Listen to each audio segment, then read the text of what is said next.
città. Ha ragione da vendere Mario da Otranto, la cultura può contribuire alla crescita sociale, sicuramente contribuisce, forse anche l'utilizzo dei beni che vengono lasciati da molte persone, vedremo quanti e vedremo perché, attraverso i cosiddetti lasciti solidali. Di nuovo buongiorno da Ilaria Sotis e buongiorno dalla Radio Ne Parla, 335 699 2949 per i vostri sms e messaggi WhatsApp, 800 055 103 per intervenire in diretta e poi profilo Twitter della Radio Ne Parla. Do subito il benvenuto ad Albino Farina, consigliere nazionale del notariato con delega ai rapporti con il terzo settore. Buongiorno Farina. Buongiorno. Che cos'è il lascito solidale e qual è il valore medio? Ma il lascito solidale lo possiamo definire una disposizione testamentaria, quindi la disposizione contenuta in un testamento che consiste nell'attribuzione di un bene determinato, anche di una somma di denaro, a favore di un ente non profit, che però potrebbe anche essere addirittura istituito erede da parte di un qualunque soggetto, di una qualunque persona, con attenzione alle regole, al rispetto delle regole, delle norme che sono previste nel nostro codice civile, laddove ci siano delle particolari categorie di parenti, cosiddetti legittimari, che non possono essere esclusi. Senta, il valore medio qual è? Dicevamo. Ma il valore medio, noi abbiamo fatto di recente una piccola indagine con Eurisco, poi fra i colleghi, e abbiamo visto che almeno una metà dei lasciti ha una modesta entità, siamo sotto i 20.000 euro, mentre poi il 25% una cifra che oscilla fra i 20 e i 50.000 euro, e poi man mano anche cifre più alte, abbiamo anche degli importi consistenti in casi non proprio frequenti. Modesta, ma vedremo quanto utile. Senta, sa questa indagine di cui lei parlava, Eurisco, io confesso di non aver capito bene se sono in aumento o in diminuzione questi lasciti, perché una buona quota dei notai intervistati dice ci sembra in diminuzione, invece c'è un 22% che segnala rispetto a 10 anni fa un forte aumento. C'è un aumento o non c'è?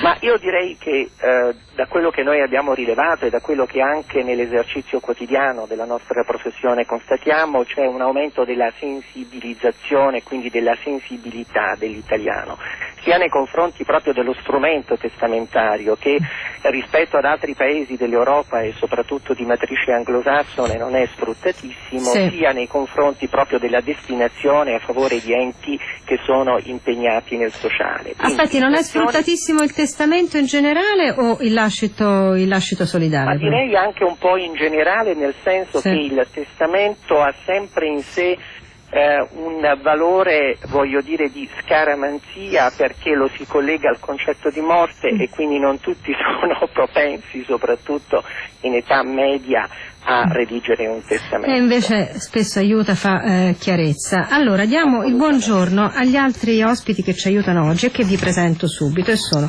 Paolo Bandiera, direttore degli affari generali dell'AISM, Associazione Nazionale che lavora sulla sclerosi multipla. Buongiorno Paolo Bandiera. Buongiorno a voi. Cristina Gromo, responsabile ufficio lasciti del FAI, per cui Fondo per l'Ambiente Italiano. Buongiorno Cristina Gromo.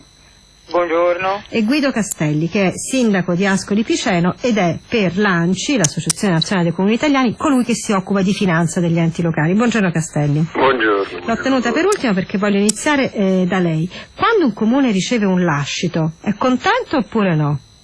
Allora, generalmente è contento, anche se bisogna subito e preliminarmente capire se ci sono oneri collegati a questi lasciti, perché si dà il caso che alcune delle donazioni dei lasciti possono essere modali e quindi creare apparentemente un beneficio, ma dopo nel ginepraio della burocrazia che domina l'Italia, non solo dei comuni, si rischia anche di vedere che nel sottofondo c'è qualche problematica. Io devo dire tuttavia che nel caso per esempio di Ascoli, giusto per andare nel concreto, la prassi della donazione o del lascito in favore dell'amministrazione pubblica, per una serie di motivi sociologici che è facile indagare, ormai risale ai primi del secolo scorso. nel senso che ad esempio noi abbiamo avuto importanti lasciti da marchesi che avevano in animo anche di riabilitarsi agli occhi della città, e ancora oggi li dobbiamo ringraziare perché abbiamo dei possedimenti e delle tenute agricole di non secondaria importanza. Recentemente devo dire che c'è stato invece, abbiamo registrato un'attenzione doverosamente maggiore verso quelle che sono onlus, attività di ricerca e organizzazioni. Mi pare di capire che però lei un po' la mia domanda l'ha un po' elusa, perché ha detto sì, c'è la burocrazia, però il tema è oggi da una parte ci sono le famiglie che sono sempre più smembrate, dall'altro, questo va detto, Confedilizia lo ripete ogni piè sospinto praticamente, la proprietà immobiliare è gravata da tasse impressionanti, per cui può essere che la gente decida in qualche modo di, virgolette, liberarsi di un bene immobile, soprattutto se non ha parenti così stretti e di conseguenza lasciarlo al comune. A quel punto voi comuni siete contenti o no?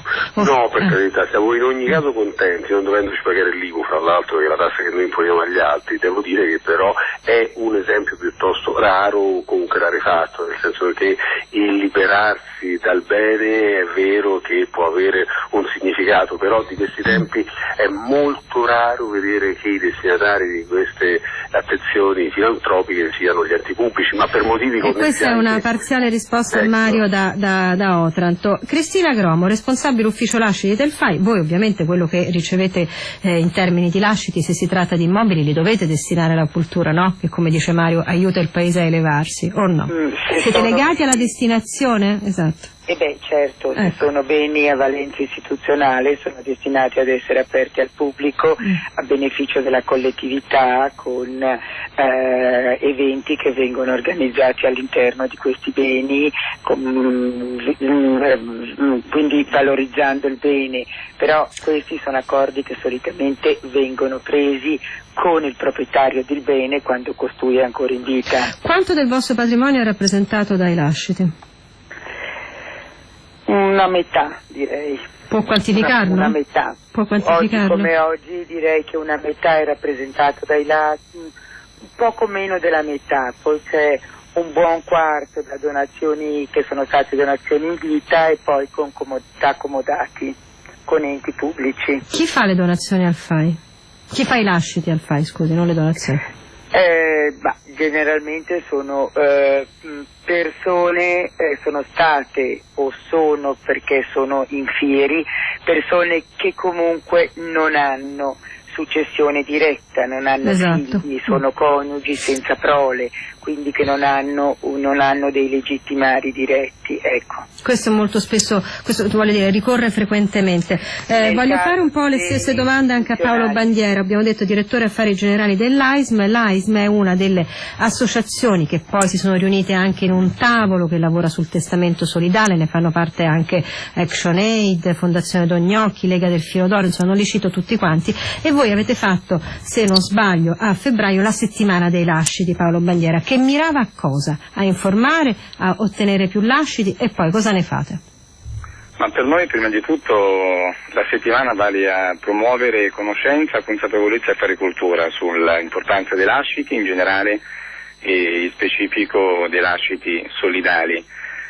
Devo dire che siamo arrivati ormai alla 11ª edizione di questa iniziativa, che svolgiamo in collaborazione con il patrocinio, ma direi lo strettissimo coinvolgimento del Consiglio Nazionale del Notariato, e vediamo che c'è comunque un interesse crescente da parte della popolazione rispetto a questi eventi, sia partecipando direttamente a incontri che organizziamo sul territorio, quest'anno in 26 province italiane, sia anche attraverso telefonate che arrivano al nostro numero verde, piuttosto che con la richiesta di guide informative. Diciamo che le persone comunque sono interessate all'argomento e ogni tanto bisogna anche rompere un pochino gli indugi e andare in un campo che solitamente non è esattamente quello tipico del dove si fa cultura e informazione. Guardi, questo è interessante. Io le devo dire che dopo tanti anni che facciamo questa trasmissione è la prima volta che ci viene chiesto di occuparci di questo tema, per cui quando sfondiamo un po' dei muri che non avevamo mai affrontato, siamo contenti. Oggi fa testamento solo l'8% degli italiani, stava dicendo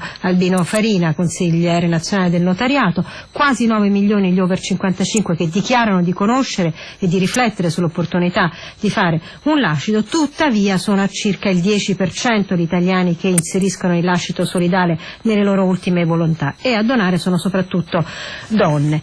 Questo perché? Forse perché se ne parla poco, e allora forse parlarne anche attraverso i lasciti famosi può aiutare. Daniele Morgera.